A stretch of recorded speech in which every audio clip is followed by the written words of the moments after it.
مفتی صاحب، خواب میں مردے کو دیکھنے کا وظیفہ بتائیے۔ میں چاہتی ہوں کہ مجھے خواب میں میری ماں کی زیارت ہو،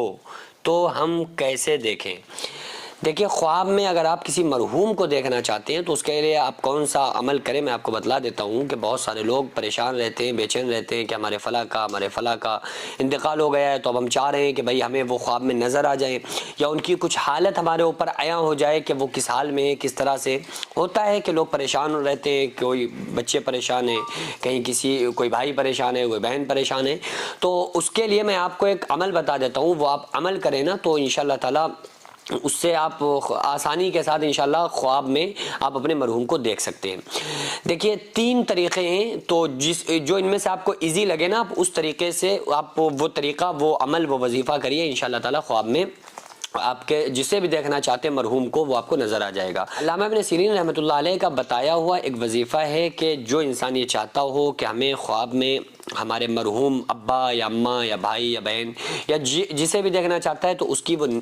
نیت کرے کہ ہم فلاں کو دیکھنا چاہتے ہیں خواب میں مرحوم کو، اور عشاء کی نماز سے فارغ ہونے کے بعد، عشاء کی نماز سے جب فارغ ہو جائیں تو 4 رکعت نماز 2 سلام کے ساتھ پڑھنا ہے، یعنی کہ 2 رکعت کر کے نفل کی نیت سے 2 رکعت کر کے 4 رکعت نفل پڑھنا ہے۔ اور اس کا طریقہ یہ ہوگا کہ پہلی رکعت میں سورہ فاتحہ پڑھیں، دوسرے میں والضحیٰ واللیل اذا سجا پڑھیں، تیسرے میں سورہ نشرح الم نشرح لک صدرک ووضعنا عنک وزرک یہ سورت پڑھیں، اور تیسری رکعت میں وہ سورہ 3 پڑھیں، والتین والزیتون وطور سینین وہذا البلد الامین، اور چوتھی رکعت میں سورہ قدر پڑھیں، انا انزلناہ فی لیلۃ القدر۔ یہ پوری صورتیں پڑھنا ہے۔ تو 4 رکعت یا پڑھ کے 2 سلام کے ساتھ، یعنی کہ پہلے 2 رکعت آپ پڑھ لیں، اس کے بعد پھر 2 رکعت پڑھیں، پہلی جو 2 رکعت پڑھیں اس میں پہلی میں والضحیٰ، دوسرے میں الم نشرح، تیسرے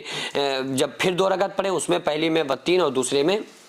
سورہ قدر انا انزلناہ فی لیلۃ القدر۔ اس طرح سے آپ 4 رکعت نماز کمپلیٹ کریں۔ بہرحال دوسرا اور آسان طریقہ سمجھ لیجئے کہ پہلے میں نے والضحیٰ اور دوسرے میں الم نشرح، تیسرے میں والتین اور چوتھے میں انا انزلناہ فی لیلۃ القدر بتائی۔ اب اگر کسی کو یہ صورتیں نہیں یاد ہیں تو اس کے لیے یہ ہے کہ وہ پہلی رکعت میں اذا زلزلت الارض زلزالہا، دوسرے میں والعادیات ضبحا، تیسرے میں القاریۃ ما القاریہ، چوتھے میں الہاکم التکاثر پڑھ لیں۔ یہ بھی صورتیں اگر کسی کو یاد نہیں ہیں تو پھر وہ نارمل سا طریقہ جو صلاۃ الحاجت کی نیت سے آپ کو 4 رکعت پڑھنا ہے، یہ کوئی ضروری نہیں ہے کہ آپ یہی صورتیں پڑھیں، اگر آپ کو نہیں یاد ہیں تو پھر آپ کو جو صورتیں یاد ہیں آپ ان صورتوں کے ذریعے بھی پڑھ سکتے ہیں، ٹھیک ہے؟ کیونکہ نماز میں کوئی قید نہیں ہے کہ آپ یہ صورتیں پڑھیں، یہ صورتیں پڑھیں، بس ایک طریقہ ہے جو میں نے آپ لوگوں کو بتایا۔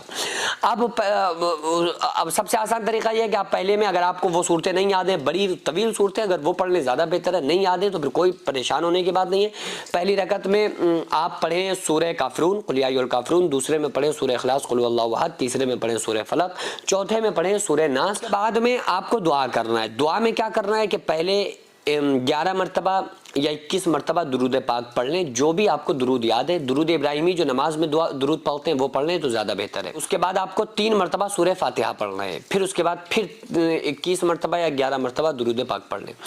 پھر آپ اللہ رب العالمین سے دعا کریں، اور آپ اپنا وہ مسئلہ اللہ رب العالمین کے سامنے اپنا عریضہ اللہ کی بارگاہ میں پیش کریں کہ اے پروردگار عالم،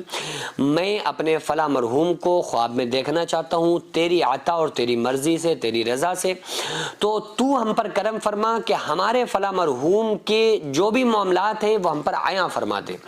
یہ وہ عمل کرنا شروع کرے، اور عشاء کی نماز سے پھر اس سے فارغ ہونے کے بعد دنیا بھر کی باتیں نہ کرے، موبائل نہ چلائے، کچھ نہ کرے، وہ لیٹ جائے اور درود پڑھنا شروع کرے، اور وہ اس کے بستر وغیرہ پاک ہو، درود کی کثرت کرے، درود پڑھتا پڑھتا وہ انسان سو جائے، چاہے وہ مرد کرے یا وہ عورت یہ عمل کرے۔ تو انشاءاللہ تعالیٰ اس کے خواب میں اس کے جس کو بھی وہ دیکھنا چاہ رہا ہے مرحوم کو، تو اس کی حالت اس پر عیاں ہو جائے گی۔ چونکہ خواب جو ہے نا وہ 3 طرح کا ہوتا ہے۔ ایک خواب وہ ہوتا ہے جو شیطان کی جانب سے ہوتا ہے، دوسرا خواب ذہنی خیالات ہوتے ہیں، تیسرا خواب جو فرشتے کی جانب سے ہوتا ہے۔ تو جب آپ یہ عمل کریں گے تو انشاءاللہ تعالیٰ آپ کو جو خواب آئے گا وہ فرشتے کی جانب سے ہوگا۔ اب خواب میں جب تک یہ آپ کو یہ عمل کرنا ہے نا، جب تک آپ کو وہ نظر نہ آ جائے، اور انشاءاللہ 11 سے 21 دن کے اندر اندر انشاءاللہ تعالیٰ پابندی سے اس عمل کو کریں، وہ مرحوم آپ کو نظر آ جائیں گے، خواب میں زیارت ہو جائے گی۔ اب آپ نے مرحوم کو کس کنڈیشن میں دیکھا تو آپ کیا سمجھیں گے؟ تو بہرحال میں اس کو 2 لفظوں میں بتا دیتا ہوں کہ علامہ ابن سیرین رحمۃ اللہ علیہ فرماتے ہیں کہ اگر مرحوم کو اچھی حالت میں دیکھا ہے، کپڑے صاف ہیں، بڑا ہنس رہا ہے، مسکرا رہا ہے، تو یہ سمجھا جائے گا کہ وہ اچھی جگہ ہے، اس پر عذاب نہیں ہو رہا ہے۔ اور اگر وہ اس کو بڑی خطرناک حالت میں دیکھا ہے کہ وہ بڑا پریشان ہو رہا ہے، میلے کپڑے ہیں یا برہنہ ہے یا بال الجھے ہوئے ہیں، بکھرے ہوئے ہیں، رو رہا ہے، پریشان ہو رہا ہے، تو اس کی تعبیر یہ ہوگی کہ وہ سزاؤں میں ملوث ہے، تو اس لیے اس کے لیے پھر ایصال ثواب کرنا چاہیے۔ لیکن بہرحال یہ یاد رکھیں کہ خواب دیکھنے کے بعد آپ بہت زیادہ پریشان نہ ہوا کریں، ٹینشن نہ لیا کریں، بس اس کا ایک طریقہ ہے کہ آپ ایصال ثواب کر دیں، صدقہ جاریہ اس کی طرف سے کر دیں، کیونکہ